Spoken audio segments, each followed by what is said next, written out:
भैया जरा सामान आराम से उतारना, कोई भी चीज टूटनी नहीं चाहिए। टेंशन मत लीजिए भैया जी, हम आपके फ्लैट में सामान को आराम से रख देंगे। बहुत देर से तेरे हाथ की बढ़िया अदरक वाली चाय का इंतजार कर रही थी। कितना रह गया सामान? सारा ऊपर फ्लैट में रख दिया ना? नमस्ते अंकल जी। नमस्ते बेटा, नए आए हो लगता है। जी अंकल जी, आज ही आया हूँ, बस सामान शिफ्ट कर रहा हूँ। आप भी इस एरिया में रहते हैं क्या? हाँ बेटा, वो सामने कोने वाला फ्लैट मेरा है, वहाँ दूध की दुकान है ना, वहीं से दूध लेने जा रहा हूँ। तुम्हें भी कुछ खरीदना हो तो उस दुकान से ले लिया करो, वहाँ पर दूध, दही, मक्खन, पनीर सब कुछ मिलता है। जी अंकल, बिल्कुल। थैंक यू अंकल जी। लगता है हमारे सामने वाले फ्लैट में शिफ्ट किया है, क्योंकि सामान वहीं आ रहा है। अकेला ही लग रहा है लड़का, कोई साथ नहीं है। माँ जी, रात के खाने में क्या बनाऊं? नीचे सब्जी वाला खड़ा हुआ है, एक काम करती हूँ, कटहल ले आती हूँ। कच्चा कच्चा लग रहा है, बढ़िया बन जाएगा। हाँ ठीक है बहू, कटहल ही ले आओ, मेरा भी बहुत मन है कटहल खाने का। आरती नीचे गली में सब्जी वाले से सब्जी लेने चली गई। शोभा उसके उदास चेहरे को ऐसे ही देखते रहती थी। आरती पहले ऐसी नहीं थी, वो हंसती बोलती सबसे खूब बातें करने वाली थी। 7 साल पहले आरती के पति का देहांत हो गया था। उसके बाद आरती अपने मायके चली गई, क्योंकि उसके माता पिता ने एक और लड़का देखा जिससे आरती की दूसरी शादी कर सके, पर वो लड़का भी गलत था। इसलिए आरती ने उससे शादी करने के लिए मना कर दिया और उसके बाद फिर से आरती अपनी बूढ़ी सास के पास आ गई और तभी से आरती अपनी सास शोभा के साथ रह रही है। शोभा ने कई बार आरती को दूसरी शादी करने के लिए कहा, पर आरती ने फिर मन नहीं बनाया। ओ सब्जी वाले भैया, कटहल कैसे दिया? आरती की आवाज सुनकर रोहित नाम के उस आदमी की नजर आरती पर गई, जो नया नया फ्लैट में आया था। रोहित ने आरती को हाय किया। आरती ने बहुत धीरे से हाय का जवाब दिया। हाय। हाय भैया, आधा किलो कटहल दे दो। कटहल? ये तो मेरी भी फेवरेट सब्जी है। भैया जी, सारा सामान आपके फ्लैट में रखवा दिया है, हमारा हिसाब करो तो हम जाएं, शाम होने वाली है। हाँ देता हूँ। आरती ने कटहल लिया और चुपचाप ऊपर फ्लैट में आ गई। रोहित भी अपने फ्लैट में सामान सेट करने लगा। आरती की रसोई की खिड़की से रोहित की रसोई की खिड़की साफ दिखाई देती थी। आरती रसोई में कटहल की सब्जी बना रही थी। अचानक उसकी नजर रोहित की रसोई की खिड़की की तरफ गई। रोहित आटे के डिब्बे को रसोई की ऊपर वाली अलमारी में रख रहा था। अचानक डिब्बे का ढक्कन खुल गया और सारा आटा रोहित के मुंह से लेकर कपड़ों पर गिर गया। रोहित ऐसा लग रहा था मानो कोई आटे में भीगा हुआ भूत हो। ये देखकर आरती अपनी रसोई से जोर से हंसी, मानो पहली बार इतने सालों बाद आरती के चेहरे पर हंसी आई हो। रोहित भी उसकी तरफ स्माइल करके देखने लगा। आरती ने अपनी हंसी को रोका, तभी शोभा आ गई। अरे बहू, हंसना क्यों बंद कर दिया? तुम हंसती हुई बहुत प्यारी लगती हो, ऐसे ही हंसती रहा करो। रोहित बेटा, आरती बता रही है कि तुम्हें कटहल की सब्जी बहुत पसंद है। एक काम करो, तुम बहुत थक गए होगे सामान सेट करने में, आज रात का खाना हमारे घर ही खा लेना। थैंक यू आंटी जी, कटहल की सब्जी का नाम सुनकर तो मेरे से रहा ही नहीं जाएगा। मैं टाइम से पहले आ जाऊंगा। आरती उसे टेढ़ी नजरों से देख रही थी। वो चुप रही। थोड़ी देर बाद रोहित खाना खाने के लिए उनके घर आया। आंटी जी, ये फूल आपके लिए। तुम्हें कैसे पता कि मुझे गुलाब के फूल पसंद है? बहुत सुंदर गुलदस्ता है। आओ बेटा बैठो। आरती, रोहित के लिए वो आम का पन्ना ले आओ। आरती ज्यादा बात नहीं कर रही थी। शोभा ने रोहित को आरती के बारे में बताया।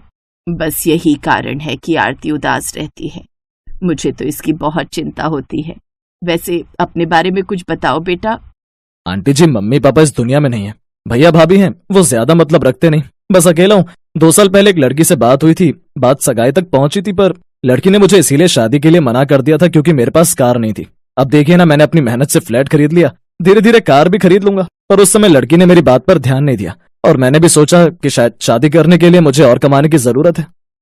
कोई बात नहीं बेटा, समय सब कुछ ठीक कर देता है। तुम मेहनती हो, कोई ना कोई अच्छी लड़की जरूर तुम्हारी जिंदगी में आएगी। अरे और कटहल की सब्जी लो ना बेटा। बस आंटी जी, मजा आ गया। आरती जी, आपके हाथ की कटहल की सब्जी बहुत टेस्टी है। पता है आंटी जी, मेरी मम्मी बिल्कुल ऐसी ही कटहल की सब्जी बनाती थी। क्या हुआ था तुम्हारे मम्मी पापा को?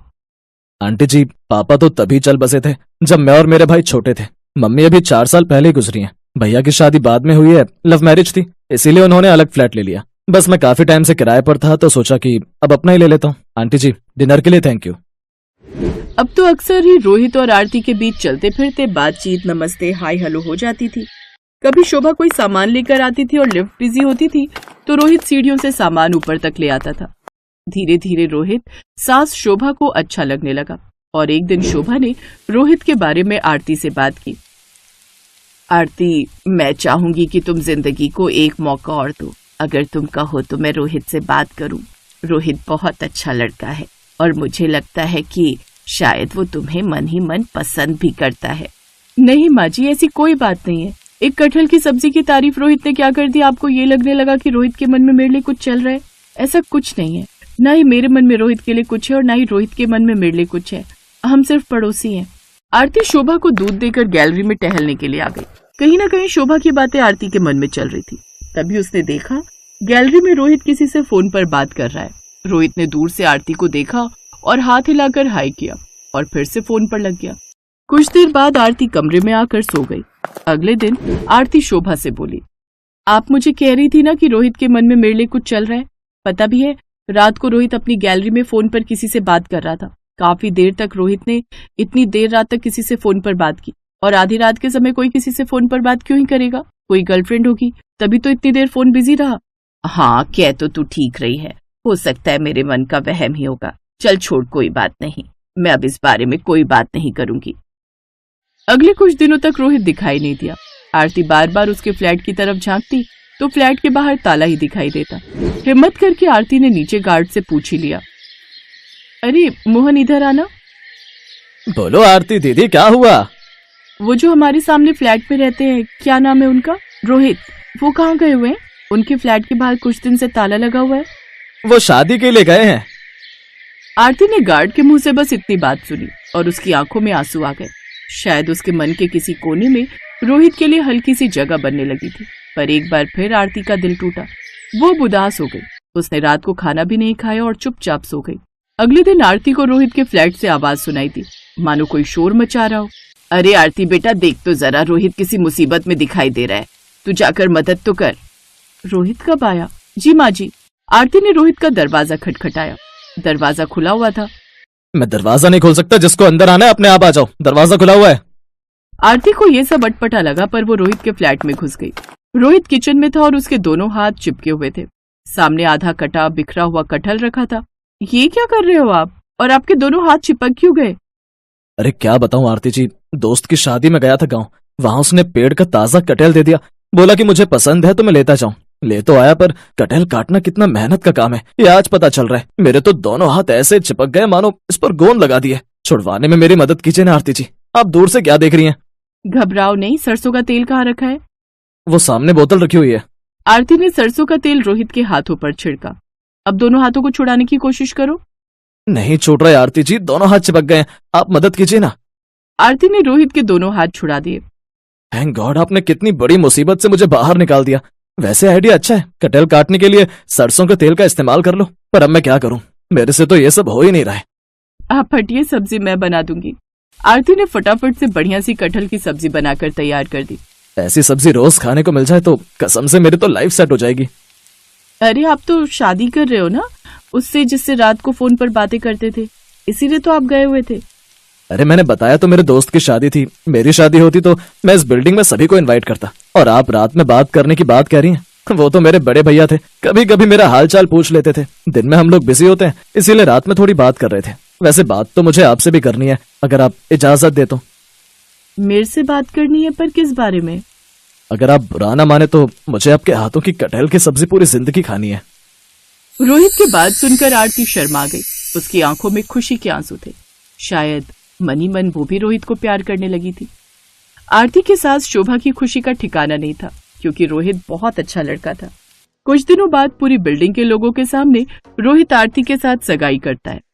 और फिर कुछ दिनों बाद रोहित के किचन में बढ़िया सी कटहल की सब्जी बन रही थी, जो उसकी पत्नी आरती बना रही थी।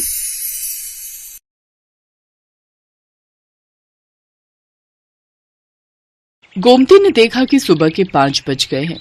वो जल्दी जल्दी उठी और मंडी जाने के लिए तैयार हो गई। उठ गई गोमती? हाँ, और सुनो, मैं सब्जी लेने मंडी जा रही हूँ। तुम ब्रेड और दूध बंटी को बोल देना, ले आएगा। चाय ब्रेड खाकर ही दवाई लेना। हाँ हाँ ले लूंगा, तू भी ध्यान से जाना। गोमती का पति किशन बीमार रहता था, इसलिए घर का खर्च चलाने के लिए गोमती सब्जियां बेचने लगी। गोमती सुबह सुबह की ताजी सब्जी खरीदने के लिए बड़ी मंडी जाने लगी। गोमती ताजी सब्जियां खरीद कर लाती और बाजार में ताजी सब्जी का ठेला लगाती। सभी ग्राहक जानते थे कि गोमती बड़ी मंडी से ताजी सब्जियां लाती है, इसलिए सुबह सुबह गोमती के ठेले पर सब्जी खरीदने के लिए ग्राहकों की भीड़ लग जाती थी। 1 किलो आलू, प्याज, टमाटर और हाँ, आधा किलो करेला, भिंडी और अरबी भी कर दो। 1 किलो खीरा निकाल देना। हाँ हाँ, अभी कर देती हूँ। तभी एक औरत गोमती के पास आती है जिसका नाम मेघा था। वो गर्भवती थी और सुबह सुबह टहलने के लिए निकलती थी। मेघा का नियम था, वो गोमती से ताजी सब्जियां लेती हुई ही घर जाती थी। गोमती, मैंने तुम्हें कच्चे आम बोले थे, लाई हो क्या? हाँ हाँ मेघा दीदी, आपके कच्चे आम मैंने पहले ही अलग ले लिए थे। ये देखो ताजे ताजे कच्चे आम। अरे वाह, इन कच्चे आमों को देखकर तो मेरे मुंह में पानी आ रहा है। वैसे कुछ भी कहो, सुबह सुबह की ताजी सब्जी की सुगंध ही अलग होती है, जो पूरे बाजार में सिर्फ तुम्हारे ठेले पर ही मिलती है। मुझे लगता है तुम बहुत मेहनत से सुबह सुबह बड़ी मंडी से ताजी सब्जियां लाती हो। कितने बजे उठ जाती हो गोमती? मेघा दीदी, रात को देर से सोती हूँ और आप तो जानती ही हो बंटी के पापा की तबीयत ठीक नहीं रहती, पूरे घर का काम देखना होता है। फिर सुबह सुबह मंडी निकलती हूँ 5 बजे उठकर, उसके बाद घर जाना ही नहीं होता, सीधी यहीं आ जाती हूँ और ठेला तैयार करती हूँ। और कोई सब्जी चाहिए, दे दूं क्या? और आज आप अकेले आए हो? अक्सर तो आपके साथ अमर भैया होते हैं। हाँ, अमर को कुछ दिनों के लिए ऑफिस के काम से बाहर जाना पड़ा, आ जाएंगे बोल रहे हैं। वैसे मैंने माँ को बुला लिया है, अकेली होती हूँ ना घर पर तो मन ही नहीं लगता। एक काम करो, मैं तुम्हें सब्जियां बता देती हूँ, क्या तुम रोजाना मेरे घर पर ताजी सब्जियां दे जा सकती हो? अब चला नहीं जाता, पूरा टाइम है ना इसलिए। हाँ हाँ, आप चिंता मत करो मेघा दीदी, मैं रोजाना सुबह सुबह की ताजी सब्जी आपके घर पहुंचा दिया करूंगी। इस हालत में आप अपना ख्याल रखो और किसी भी चीज की जरूरत हो तो मुझे वो भी कह देना, मैं ला दिया करूंगी। मैं तो बड़ी मंडी जाती ही रहती हूँ। बहुत बहुत धन्यवाद गोमती, नहीं तो आजकल इतना कौन करता है। ठीक है, अब मैं चलती हूँ, ये मेरा फोन नंबर है, मैं तुम्हें सब्जियां बता दिया करूंगी, तुम पहुंचा दिया करना। ठीक है दीदी, इसमें अपना नंबर आप खुद ही डाल दो, मुझे डालना नहीं आता। हाँ हाँ लाओ। मेघा अपना नंबर गोमती के फोन में सेव कर देती है और उसका नंबर भी अपने फोन में ले लेती है। मेघा गोमती को फोन पर बता देती थी कि उसे सब्जी में क्या चाहिए। हेलो, हाँ मेघा दीदी, ठीक है, मैं अभी ठेले पर पहुंचूंगी ना तो पहले आपकी सब्जियां ही अलग करके दे जाऊंगी, उसके बाद ठेला लगा लूंगी। ठीक है गोमती। तुम्हारी ये सब्जी वाली बहुत अच्छी है, बेचारी रोजाना सुबह सबसे पहले तुम्हारी ही सब्जियां अलग करके दे जाती है। इसकी दी हुई भिंडी मैंने कल काटी थी, एक भिंडी खराब नहीं निकली, सब ताजी कच्ची कच्ची भिंडी थी। हाँ माँ, बहुत अच्छी है गोमती, पर बेचारी का पति बीमार रहता है, 3 छोटे छोटे बच्चे हैं, अकेले ही सब्जी बेचकर घर का गुजारा कर रही है। गोमती सच में बहुत अच्छे स्वभाव की थी, ये बात मेघा और उसकी मम्मी जानते थे। एक दिन बहुत तेज बारिश हो रही थी, सड़कें पानी से भर गई थी, निकलने का भी कोई रास्ता नहीं था। गोमती सब्जियां तो ले आई थी पर ठेले पर नहीं लगा रही थी। आज तो बारिश ने परेशान कर दिया, सोच रही हूँ ठेला रुक कर लगाऊं, सड़कों पर पानी भरा हुआ है, कोई सब्जी लेने नहीं आएगा, थोड़ी देर बाद ही लगाऊंगी। अभी सारी सब्जी की बोरियां यहीं साइड में रख देती हूँ। एक काम करती हूँ, मेघा दीदी ने कल कच्चे आम बोले थे और बाकी सब्जियां भी तब तक उन्हें दे आती हूँ। आज उनका फोन भी नहीं आया, उन्हें लगा होगा कि मैंने बारिश के चलते सब्जी नहीं लगाई होगी। बारिश का पानी भी थोड़ा उतर जाएगा, बोरियां यहीं ठेले पर बांध जाती हूँ। गोमती ने सब्जी की बोरियां ठेले पर बांध दी और ठेले को जंजीर से बांधकर वो सब्जियां देने के लिए मेघा के घर चली जाती है। पर वो देखती है कि मेघा की तबीयत बहुत खराब है और जिस डॉक्टर से उसका इलाज चल रहा है वो उसका फोन नहीं उठा रही है। अस्पताल में भी कोई फोन नहीं उठा रहा, जिस वजह से मेघा और उसकी मम्मी बहुत परेशान हो रहे थे। मम्मी, कोई भी फोन नहीं उठा रहा, मेरा दर्द बढ़ता जा रहा है, मुझे लग रहा है मेरा लेबर पेन स्टार्ट हो गया है। मुझे भी यही लग रहा है कि तुम्हारे बच्चे का दर्द शुरू हो गया है। एक तो बारिश में कोई कैब भी बुक नहीं हो रही। आंटी जी आप चिंता मत करो, यहाँ थोड़ी दूरी पर ही मेरी जान पहचान वाले एक ऑटो वाले भैया रहते हैं, मैं अभी उन्हें लेकर आती हूँ। मुझे लगता है आज बारिश की वजह से वो काम पर नहीं गए होंगे। गोमती उस ऑटो वाले के घर जाती है जिसे वो जानती थी। बारिश की वजह से ऑटो वाला भैया आज काम पर नहीं गया था। गोमती के कहने पर वो अपना ऑटो निकाल लेता है। वो सब मेघा को अस्पताल ले जाते हैं। गोमती मेघा की मम्मी के साथ वहीं रहती है। बारिश भी अब रुक चुकी थी। पानी सड़कों से उतर गया था। मेघा के हस्बैंड को जब ये बात पता चलती है तो वो सीधा हॉस्पिटल ही आ जाता है। मेघा एक बेटी को जन्म देती है। थैंक यू गोमती, अगर आज तुम ना होती तो ना जाने कितनी परेशानी हो जाती। अमर, तुम्हें पता है गोमती ही ऑटो वाले भैया को लेकर आई थी। थैंक यू गोमती, तुमने आज हमारी बहुत मदद की है। इसमें थैंक यू की कोई बात नहीं है भैया, ये तो मेरा सौभाग्य है कि मैं मेघा दीदी की मदद कर सकी। और मैं बहुत खुश हूँ कि मेघा दीदी ने इतनी प्यारी सी गुड़िया को जन्म दिया है। अब तो मैं मिठाई खाऊंगी। गोमती को ध्यान ही नहीं रहा, वो अपना ठेला और सब्जियां सुबह से छोड़कर आई हुई थी। सब सब्जी वाले बारिश की वजह से वहां से जा चुके थे। गोमती देखती है उसका ठेला और सब्जियां कोई चोरी करके ले गया। गोमती बहुत रोती है। ये बात जब मेघा और अमर को पता चलती है तो वो गोमती की मदद करते हैं। गोमती, हमारी अपनी दुकान कब से खाली पड़ी थी, अब तुम हमारी दुकान को अपनी सब्जी की दुकान बना लो। अब से तुम दुकान पर बैठकर सब्जी बेचा करो और टेंशन मत लो, हम तुमसे दुकान का कोई किराया नहीं लेंगे। तुम आराम से अपनी सब्जी की दुकान चलाओ। गोमती की आंखों में खुशी के आंसू आ जाते हैं। कुछ समय बाद गोमती का पति किशन भी ठीक हो जाता है। अब वो दोनों मिलकर मेहनत से सब्जी की दुकान चलाने लगे। दुकान बनने की वजह से गोमती के पास और भी ग्राहक बढ़ गए। सब जानते थे कि अगर सुबह सुबह की ताजी सब्जी कहीं मिल सकती है तो सिर्फ गोमती सब्जी वाली की दुकान पर।